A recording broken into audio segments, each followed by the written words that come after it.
오늘도 뜨거운 이슈를 시원하게 풀어봅니다. 킹스맨 김민하 평론가님 나오셨습니다. 안녕하세요. 안녕하세요.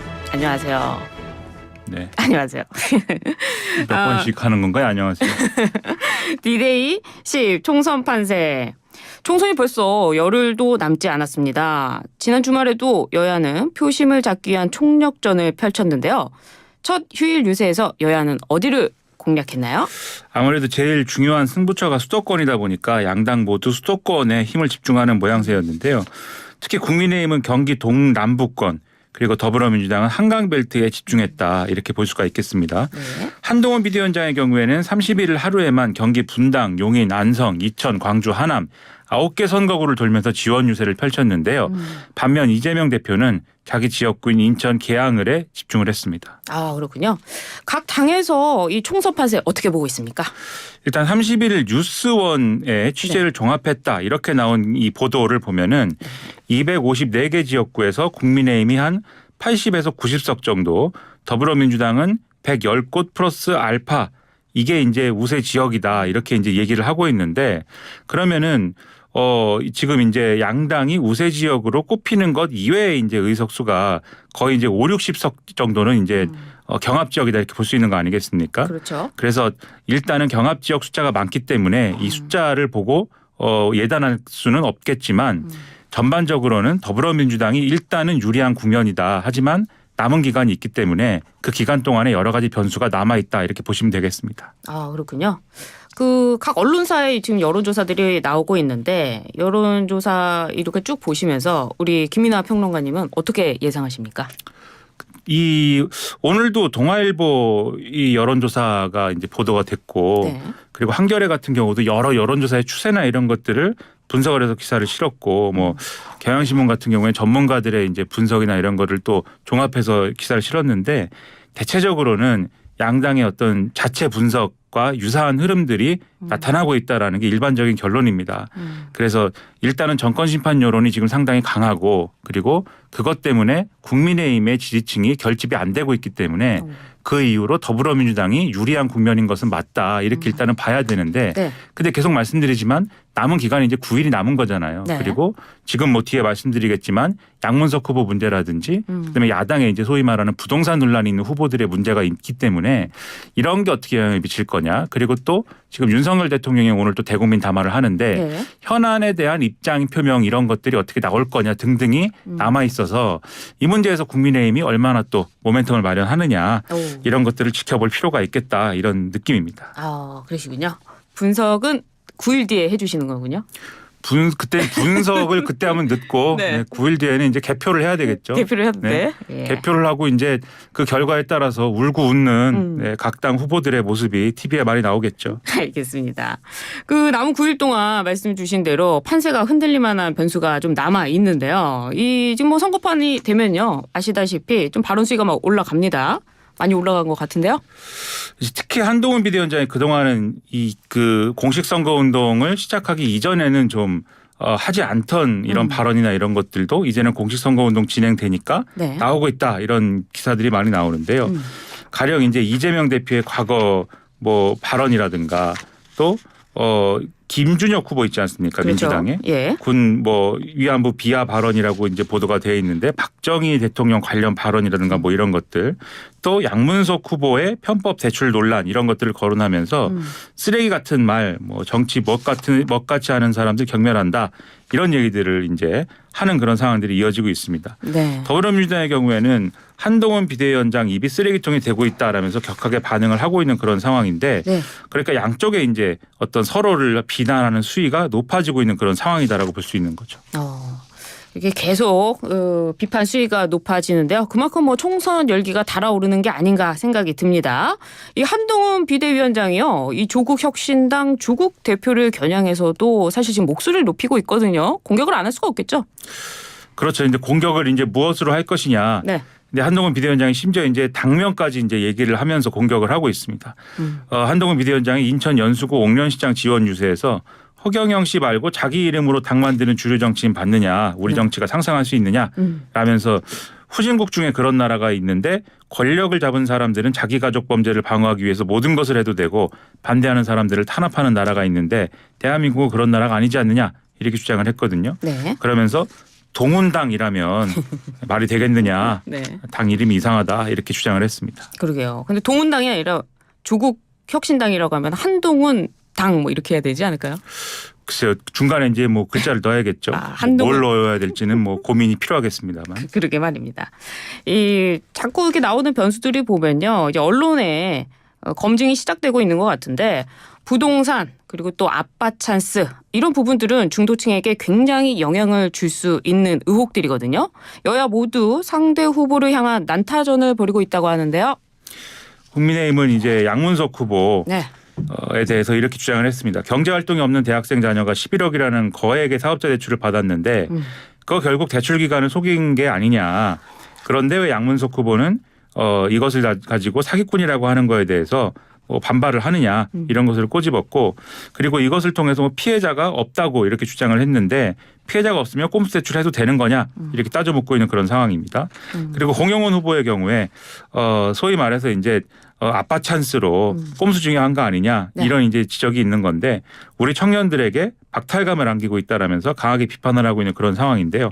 더불어민주당은 국민의힘 장진영 후보의 이제 문제로 받아치고 있습니다. 네. 그러니까 장진영 후보의 경우는 양평 땅 투기 의혹 뭐 이런 게 있는 거 아닙니까? 그렇죠. 4년 만에 재산이 32억 원 늘어나는 마술에 이어 하루 만에 7억 원 가까이 재산을 늘리는 마술을 부렸는데 의혹을 가리기 위해서 자산을 축소 신고한 것이 아닌지 의심스럽다 이렇게 주장을 했고요. 네.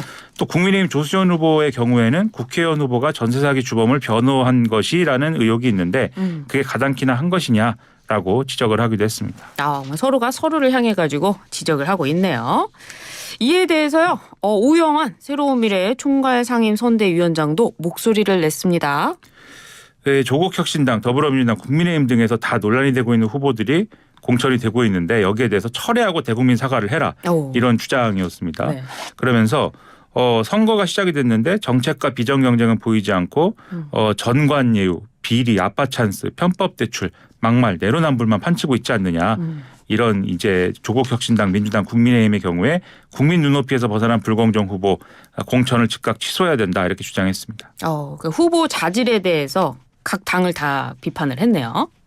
이런 불공정 이미지가 다시 부각이 되면은요. 판세가 우리 분석한 것과 다르게 또 흔들릴 수 있을 거라고 생각이 드는데 어떻게 보십니까? 특히 이제 부동산 문제의 경우에는 서울의 표심에 상당한 이제 문제를 상당한 영향을 이제 미칠 수가 있죠. 네. 그래서 민주당 같은 경우에 특히 이제 양문석 후보 문제를 어떻게 돌파할 것이냐 이런 것들을 두고 고민할 수밖에 없는데 네. 오늘 한겨레라든가 경향신문이라든가 이런 소위 말하는 진보적 논조의 신문 있지 않습니까? 네. 그런 신문들도 사설을 통해서 뭔가 조치가 필요하다는 지적을 하고 있거든요. 그래요. 그래서 여기에 대해서 뭔가를 해야 되는데 일단 민주당 지도부는 공천 취소라든가 뭐 이런 것에 대한 사안은 아니다. 지역구 후보 차원에서 대응을 하면 될 문제다라고 일단은 대응을 하고 있습니다. 근데 이제 그게 충분하냐 이런 지적이 지금 나오고 있는 거죠. 그리고 내부에서는 양문석 후보 때문에 10석 정도는 날아갈 수 있다 뭐 이런 지적도 나오고 있어서 네.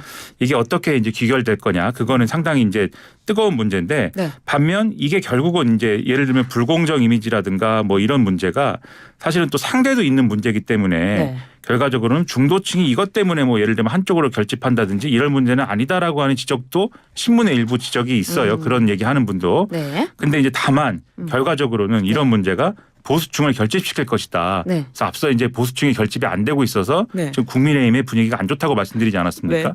결과적으로는 국민의힘에는 좋은 일이다. 이런 지적들이 나오고 있는 거죠. 그렇게 되는군요. 상대의 불공정 이미지가 또 이쪽 편을 결집시키는 뭐 그런 결과가 나오고 있네요. 그런데요. 어제는요. 국민의힘 여당에서 대통령을 향한 쓴소리가 나왔습니다. 국민의힘 조혜진 후보인데요. 이 조혜진 후보 어떤 얘기를 한 겁니까? 경남 김해을에 출마를 했는데 네. 윤석열 후보를 향해서 윤석열 대통령이죠. 네. 후보는 2022년에 그러니까요. 지금 네. 대통령 됐어요. 그렇죠. 예. 대통령 윤석열 대통령을 향해서 네. 국정의 전면적 쇄신을 국민 앞에 선언해야 된다. 이렇게 촉구를 했습니다. 예. 그리고 이대로 가면 국민의힘 참패하고 대한민국은 망한다. 하지만 아직 살 길이 있다. 윤석열 대통령이 국민에게 무릎을 꿇는 것이다. 이렇게 주장을 하면서 총선을 패배하면 이 당선된 사람들 뭐 22대 국회의원직 사퇴 선언해야 되고 네. 내각도 총사퇴해야 되고 뭔가를 지금 해야 된다. 네. 이렇게 주장을 했습니다. 여당의 조혜진 후보는 왜 이런 주장을 하는 겁니까? 아무래도 이제 지금 여당 후보들이 지역구에서 선거운동하거나 이러면서 느끼는 이제 유권자들의 반발 이런 것들이 결과적으로는 정권 심판론과 맞닿아 있다고 판단을 하면서 뭔가 대통령이 이것을 해소해 주지 않으면 정권 심판론이라는 변수가 지금 우리가 제어할 수 있는 문제가 아니게 된 것이다 라고 하는 판단들이 있는 것 같고 그것에 대한 어떤 불만들이 지금 이런 방식으로 표출되는 것 같은데 네.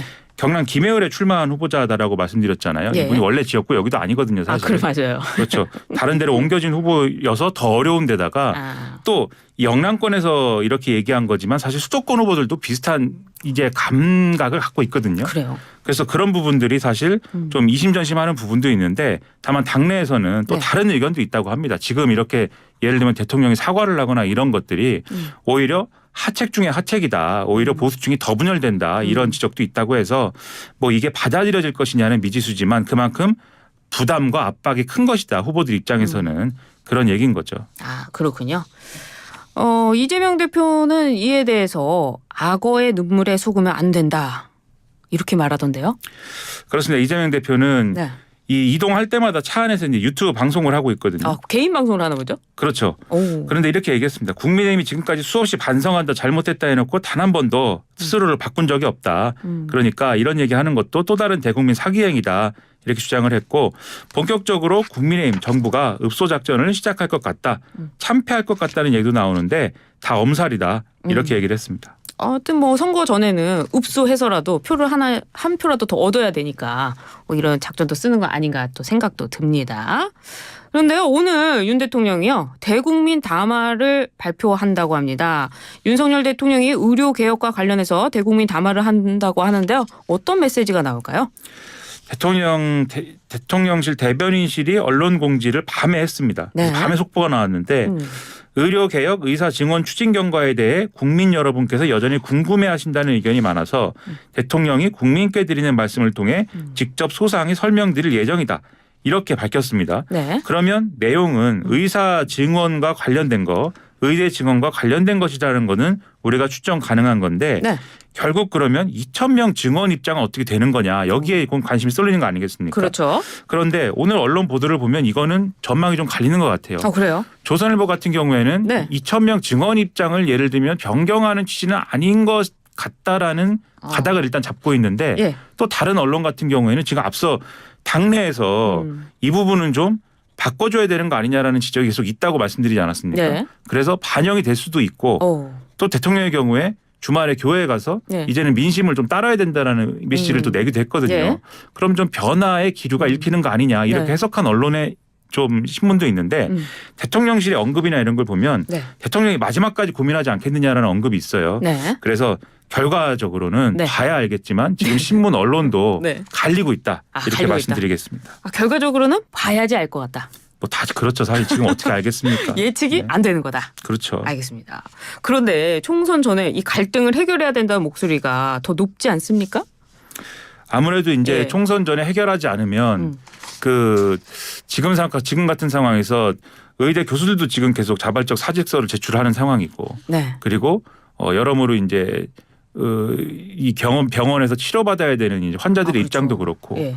그리고 계속 불편을 겪고 있는 이제 지금 국민들의 입장에서는 네. 의사 숫자가 늘어나야 되는 건 맞는데 그렇죠. 근데 뭔가 지금 결국은 의정이 타협을 해서 해결을 해나가는 가닥을 잡아야 되는 시점이다라고 하는 그런 입장들이 있는 거거든요. 예. 그리고 선거를 치르고 있는 후보자들 입장에서는 그렇죠. 뭔가 그런 해결의 단초가 나와야 되는데 지금 그렇지 않다라고 하면 네. 이건 악재다라고 판단을 하고 있는 거여서 그런 요구가 많은 것은 사실입니다. 그러게 말입니다. 아무튼 좀 해결이 돼야지 국민들도 편하지 않을까 생각이 드는데요. 의대 교수들이 자발적 사직서를 제출하고 외래 진료 축소를 예고한 게 오늘부터인데요. 이것도 좀 변화가 있을까요? 일단 의대 교수들이 사직서는 제출을 했습니다만 계속해서 진료는 보고 있는 상황입니다. 네. 그런데 그럼에도 불구하고 어쨌든 이 자신들의 어떤 여러 가지 진료 시간이라든가 이런 것들은 축소한다고 했기 때문에 오늘부터는 외래 수술 일정 다 조정해서 중증 환자 위주로 네. 진료를 합니다. 중증 환자가 당장 급한 것이기 때문에 절대적인 인력 부족에 따른 물리적 체력적 한계에 적응하는 과정인 거라는 거고요. 네. 그다음에 의협의 경우에는 네. 지금 개원이들 있지 않습니까? 개원이들. 개원이들의 경우도 주 40시간 단축 진료에 들어가겠다라고 얘기를 하고 있는 그런 상황입니다. 뭐 각 의료기관에 강제할 수는 없지만 자율적으로 참여하는 방식으로 진행하겠다라고 하는 거니까 네. 계속 이 압박이라든가 이런 것들은 강해지는 국면이다라고 생각이 됩니다. 그렇습니다.